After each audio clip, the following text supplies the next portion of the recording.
Madame Anne-Désirée Ouloto, merci infiniment de nous recevoir. Nous avons enfin la liste électorale définitive. Qu'est-ce que vous en pensez? Nous nous en réjouissons tout simplement. Cette liste électorale définitive dont la publication vient d'être autorisée par le chef de l'État après donc la signature du décret nous rassure. Vous savez, la Côte d'Ivoire a vécu des moments extrêmement difficiles. Et voici 8 ans que nous essayons de sortir de cette crise. Les élections qui auraient dû avoir lieu depuis 2005 n'ont pas pu avoir lieu compte tenu des nombreux obstacles mis ça et là par le Front populaire ivoirien et la minorité présidentielle. Depuis 2 ans déjà, nous avons fini avec les opérations d'enrôlement et d'identification. Il a fallu exactement 2 ans pour sortir enfin une liste électorale définitive. C'est pour nous ici l'occasion, je puis le dire en toute honnêteté, en toute franchise aux Ivoiriens, c'est pour nous ici d'être fiers, l'occasion d'être fiers de notre leader, le président Ouattara, d'être fiers du RHDP avec le président Henri Konan Bédié, qui par leur sagesse et leur sens de la responsabilité ont permis d'aller sûrement vers la publication de cette liste définitive. Autrement, je reste convaincu qu'il aurait été difficile, avec les agissements du Front populaire ivoirien, d'avoir une liste aussi crédible, portant sur 5 700 000 Ivoiriens environ. En tout cas, la porte est donc ouverte et nous allons droit à l'élection du 31 octobre 2010. Maintenant, vous vous dites, le RDR a été accusé à tort de fraude sur la nationalité.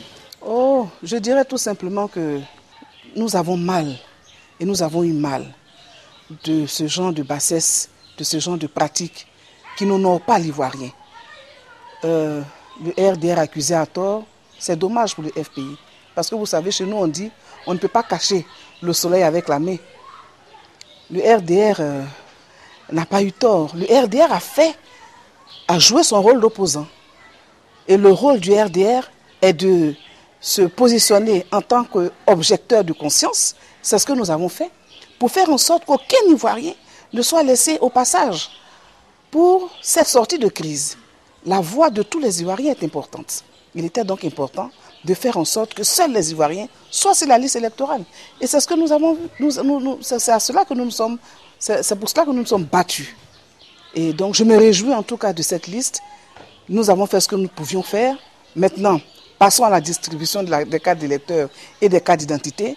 Le FPI, malheureusement, a fait perdre et du temps, et de l'argent, et de l'énergie à tout un pays, à tout un peuple qui souffre depuis 10 ans. Ceci n'est pas acceptable. C'est pour cela que nous avons vraiment honte de cette race de dirigeants qui se comportent, je devrais le dire, comme des amateurs. Il ne s'agit pas, n'est-ce pas, de se comporter en amateur politique. Il s'agit d'avoir un sens élevé de la responsabilité, un sens élevé du devoir national, du devoir, un sens élevé des responsabilités d'État. Malheureusement, le FPI, parti au pouvoir, est celui-là même qui divise les Ivoiriens, est celui-là même qui taxe des fils et des filles de la Côte d'Ivoire de non-Ivoiriens et qui les condamne à être des apatrides. Ceci n'est pas acceptable, ce n'est pas honorable pour la Côte d'Ivoire. C'est la raison pour laquelle nous nous battons pour faire en sorte qu'au soir du 31 octobre 2010, les Ivoiriens fassent le bon choix et que plus jamais le pays ne soit confié à ce genre de responsables qui sont capables de mettre à mal de façon constante et de façon permanente la cohésion nationale. Comment expliquez-vous la dureté des propos de vos adversaires contre M. Alassane Dramane Ouattara? Je les trouve tout simplement irresponsables. Après ce que vient de vivre la Côte d'Ivoire, je pense que nous avons une obligation de responsabilité et une obligation de vérité vis-à-vis du peuple de Côte d'Ivoire. Mais tenir des propos irrévérencieux, tenir des propos qui sont de nature, n'est-ce pas, à fragiliser le tissu social, je trouve que c'est une attitude irresponsable. De plus, il faut dire aussi que le FPI est consciente du fait que Ouattara n'est pas comparable à Laurent Gbagbo. Encore moins, l'entourage de Ouattara ne saurait du tout être comparé à l'entourage de Laurent Gbagbo. Ben parce que tout simplement, à tout point de vue. Du point de vue de la qualité des hommes, du point de vue des probités morales et intellectuelles, le FPI sait très bien qu'ils sont des amateurs politiques. Ils n'ont aucune expérience et ils n'ont aucune expérience capable de leur permettre une bonne gouvernance, capable de leur permettre une bonne gestion des relations humaines en Côte d'Ivoire. C'est pour cette raison que nous avons eu la guerre. Vous savez, Houphouët a dirigé la Côte d'Ivoire pendant 40 ans.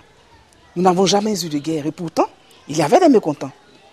Laurent Gbagbo a été dans l'opposition sous Houphouët-Boigny, mais il n'a jamais eu l'occasion de faire la guerre, pas parce qu'il n'en avait pas eu l'intention, pas parce qu'il n'avait pas multiplié les contacts, etc. Non, parce qu'Houphouët n'a jamais donné l'occasion au peuple de se soulever aussi gravement que nous l'avons vu en 2002. C'est dû tout simplement à la qualité de l'homme, c'est dû tout simplement à son sens élevé de la responsabilité des choses de l'État. C'est dû tout simplement à sa bonne connaissance des valeurs humaines essentielles, fondamentales, élémentaires, je veux dire, qui sied aux hommes d'État.